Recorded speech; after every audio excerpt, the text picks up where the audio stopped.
మీ వ్యాపార ప్రకటనల కోసం ఈ నంబర్ను సంప్రదించండి. Hi viewers, welcome to our channel. Lokesh గారు గత కొంతకాలం నుంచి చూసుకుంటే ఇటు టీడీపీ, జనసేన నిర్వహిస్తున్న ఏ సభకు కూడా పార్టిసిపేట్ చేయకపోవడం అనేది ఒక హాట్ టాపిక్ అయితే మారింది. సో నిన్న అంత పెద్ద ఉమ్మడి సభ జరిగినప్పుడు కూడా లోకేష్ గారు కనిపించలేదు. అంతకుముందు సీట్ల పంపకం అప్పుడు కూడా లోకేష్ గారు కనిపించడం లేదు. అసలు లోకేష్ గారు ఎందుకు ఇటువంటి సభలకు హాజరు కావడం లేదు? సో ఈ అంశం మీద డిస్కస్ చేయడానికి ప్రజెంట్ మనతో పాటు సీనియర్ జర్నలిస్ట్ జయదేవ్ గారు ఉన్నారు. వారితో డిస్కస్ చేద్దాం. సార్ నమస్కారం సార్. సార్ నిన్న అంత పెద్ద ఉమ్మడి సభ అయితే జరిగింది టీడీపీ జనసేనది. సో ఆ సభలో లోకేష్ గారు అయితే హాజరైతే కాలేదు. అంతకుముందు సీట్ల పంపకం అప్పుడు కూడా ఆయన ఎక్కడ కూడా కనిపించట్లేదు. అసలు లోకేష్ గారు ఎందుకు ఇంత ముఖ్యమైన ఇంపార్టెంట్ మీటింగ్స్కి ఆయన హాజరు కావడం లేదు? దీనికి రీజన్ ఏమై ఉంటుంది? రీజన్ ఏం లేదండి. అందరూ ఇప్పుడు 2 పార్టీల అధినేతలు ముఖ్యం. ఓకే. జనసేన చీఫ్ సెక్రటరీ వచ్చారా లేదా చూసారా? తెలియదు మీకు. టీడీపీకి చీఫ్ సెక్రటరీగా ప్రధాన కార్యదర్శి కాబట్టి ఈయన తెలుసు కాబట్టి ఏదో ఒకటి చెయ్యాలి, అంతే కదా. ఇప్పుడు 2 ముఖ్యమైన నాయకులు ఇద్దరు చెరోవైపు క్యాన్వాసింగ్ చేస్తున్నారు. ఇలాంటిది జెండా పండుగ లాంటివి పెట్టి ఇద్దరు ఒకే వేదిక మీద మేము ఒకటే, మీరు ఎన్ని పుల్లలు పెట్టినా మీరు మళ్ళీ ఏదో ఒకటి చెప్పి దత్తపుత్రుడు ప్యాకేజ్ స్టార్లని ఎన్ని అనుకున్నా కూడా మేము కలిసే వెళ్తామని ఈయన జెండా ఆయన పట్టుకున్నాడు, ఆయన జెండా ఈయన పట్టుకొని ఎంత చేసినా కూడా ఇంకా ఏం దొరకక, ఇంకా పాయింట్లు రైజ్ చేయలేక లోకేష్ గారు అంశం పట్టుకున్నారు. ఆయన ఒకవైపు యువగలము అన్నిటికి కూడా తీసుకెళ్తున్నాడు కదా. మొన్న లిస్టులో 94 మంది రిలీజ్ చేస్తే టీడీపీలో 24 మంది యువతకే ఇచ్చారుగా ప్రాధాన్యత.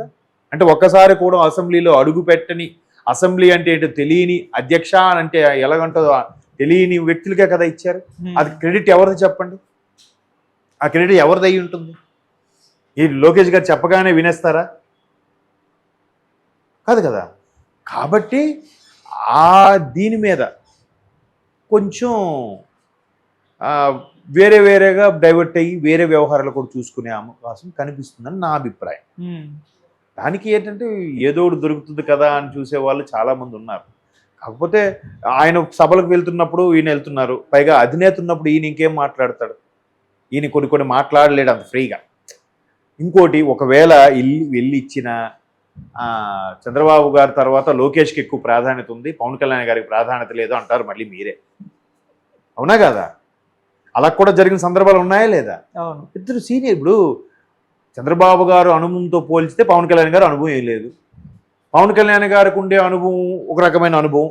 ఈయన రాజకీయ పరంగా చూస్తే పవన్ కళ్యాణ్తో సమకాలికుడే అనుకోవచ్చు లోకేష్ గారు కూడా. ఆయన వచ్చి ఇండస్ట్రీలోకి వచ్చి 10-15 ఏళ్ళు అవుతుంది, ఈయన సుమారుగా 10-15 ఏళ్ళు అవుతుంది, 10 నుంచి 15 ఏళ్ళ మధ్యలో అనుభవకరంగా. వయసులో పరంగా చూస్తే పవన్ కళ్యాణ్ గారే పెద్ద. బట్ అంత అనుభవం ఈయన మంత్రిగా కూడా చేశాడు. ఎవరు? లోకేష్. మరి పవన్ కళ్యాణ్ గారు ఎమ్మెల్యేగా కూడా చేయలేదుగా. మరి దాన్ని అక్కడ ఎలా చూడాలి? బట్ అధినేత కాబట్టి, జనసేనాని కాబట్టి, ఆయన ఫోటో పెడితే ఎంతో కొంత ఒక అట్రాక్ట్ అవుతారు కాబట్టి, ఆయనకి అంత ప్రాధాన్యత ఉంది కాబట్టి సమకాలికుడిగా నిలబడి ఈయన జెండా ఆయన పట్టుకొని ఆయన జెండాని చేశారు. ఇక్కడ లోకేష్ గారు నెక్స్ట్ లెవెల్ క్యాడర్ కదా, ప్రధాన సెక్రటరీ, ప్రధాన కార్యదర్శి. చంద్రబాబు గారు మెయిన్, అక్కడ పవన్ కళ్యాణ్ గారు మెయిన్. ఆ యాంగిల్లో చూడాలి. కానీ ఇంకా లోకేష్ గారు ఎందుకు గైర్హాజరు అంటే మనం ఏం చేయాలి? రకరకాలుగా ఉంటాయి. ఆయన ఒక రకమైన వ్యవహారాలు మేము మళ్ళీ లిస్టుకి లేదంటే అన్నిటికీ కసరత్తు చేస్తున్నారేమో, సర్వే చేపిస్తున్నారేమో దగ్గరుండి. ఎంత బిజీగా ఉంటారో గ్యాప్ ఉండదు. మొన్న ఒక ఛానల్కి ఇంటర్వ్యూ ఇలాగే ఇచ్చారు. హార్డ్లీ 38 మినిట్స్ ఎంతో ఇంటర్వ్యూ ఇచ్చారు ఆయనకి. అంటే డ్యూరేషన్ 38 మినిట్స్. డ్యూరేషన్ 38 మినిట్స్ అంటే ఆయన ఎంత స్పెండ్ చేసి ఉంటారు? కనీసం 2-3 గంటలు స్పెండ్ చేసి ఉంటారు. అక్కడ రావడం, సెర్చ్ చేసుకోవడం, అన్నీ చూడటము, మాట్లాడడం. అయ్యే సార్ ఇట్లా అడుగుతాం, ఇది మీరు చెప్తారా లేదా? కొన్ని సెన్సార్ కట్లు ఉంటాయి, బాబు ఏదో ఫ్లోలో వచ్చేసింది తీసేయండి అని చెప్తారు. అంటే ప్రతిపక్షాల మీద దుమ్మెత్తి పోసినప్పుడు వాళ్ళేదో మాట్లాడగా నేను అలా మాట్లాడను, ఆ వర్డ్ ఫ్లోలో వచ్చేసింది తీసేయండి, ఇట్లాంటి అడ్జస్ట్మెంట్లు ఉంటాయి. కాబట్టి అంత 35 నిమిషాలు 3 గంటలు అక్కడ టైం వేస్ట్ అవుతున్నప్పుడు ఎంత కీలకం ఆ వ్యక్తులకి? ఫుడ్డు లిమిటు, పడుకోవడం లిమిటు, ఆలోచనలు ఎలా చేయాలి, ఏది ప్లాన్ చేయాలి. నేను మొన్న ఇలాగే ఒక యూట్యూబ్ ఛానల్ హెడ్ని కలిస్తే ఆయన కూడా ఇట్లాంటి ఎవరెవరైతే ఫెమిలియర్గా ఉండి వ్యూస్ బాగుంటున్నాయో అటువంటి వాళ్ళని పిలిచి వాళ్ళకి కూడా ఈయన సలహాలు అడుగుతారంట. మీరు అంటే మన ప్రభుత్వం వచ్చాక ఎట్లా ఉంటే బాగుంటుంది, ఎటువంటి పథకాలు పెడితే యూత్కి అట్రాక్ట్గా ఉంటుంది, వాళ్ళ కోసం మనం ఏం చేయొచ్చు, మహిళల కోసం ఏం చేయొచ్చు, ఎట్లా అడుగుతాడట ఆయన. ఇప్పుడు మరి ఆ తపన ఎంతమందికి ఉంటుంది చెప్పండి. ఇట్లా మీటింగ్లకి అటెండ్ అయితే ఆ మీటింగ్ అంటే ఏమైంది, నేను డే అంతా పోయినట్టేనా? అవునా కదా? ఏ పాయింట్లు మాట్లాడాలి, ఏ దాని మీద అంశాల మీద చర్చించాలి, ఎంత క్రౌడ్ ఉంటుంది, ఎంతమందికి అభివాదం చేయాలి, ఎంతమందికి మెప్పించేలా మాట్లాడాలి అంటే వాళ్ళిద్దరిది అయిపోయింది. మరి ఈయన ఎందుకు మళ్ళీ?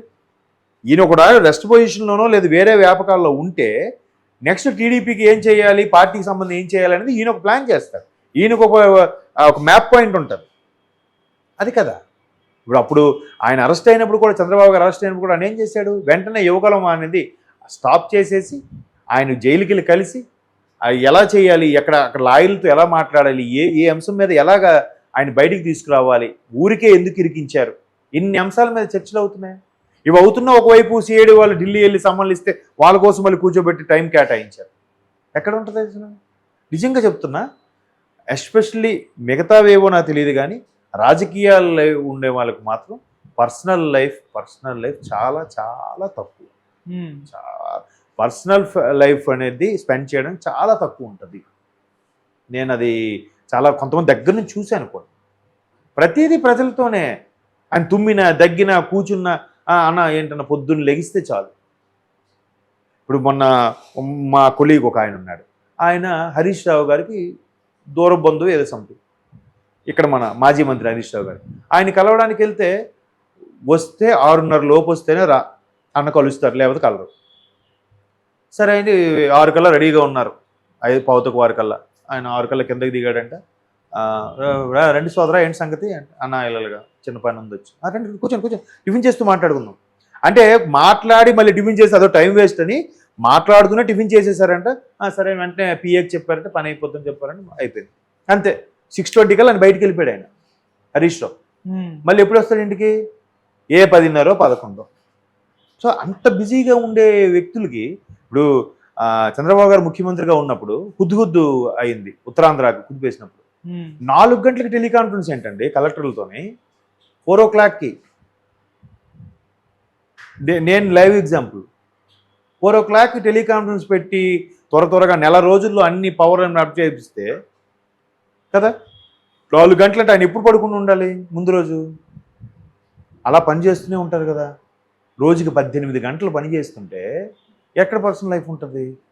కాబట్టి ఇంకా అంత బిజీగా అంతగా ఉండేటప్పుడు, పైగా కీలకమైన సమయం ఇది, పట్టుమని నెల రోజులు కూడా లేదు ఎలక్షన్స్కి, అవునా? మరి అలాంటప్పుడు ఆయన వచ్చి ఈయన వచ్చి కేటాయిస్తే ఏముంది? వేరే పని పురమాయించి ఉంటారు, వేరే పని వ్యాపకంలో ఉండుంటారు, ఇంకేదో పర్సనల్ వర్క్ తగులుంటుంది, ఇన్ని రకాలుగా ఉంటాయి. కాకపోతే ఎందుకు రావట్లేదు, ఆయనకి తగిన ప్రాధాన్యత ఇవ్వట్లేదా, పవన్ కళ్యాణ్ ఇది అవుతున్నారు కదా. ఇప్పుడు చంద్రబాబు గారు అరెస్ట్ అయినప్పుడు లోకేష్ గారికి పార్టీలకు అదే అందరూ ఫోన్ చేసి పలకరించారట.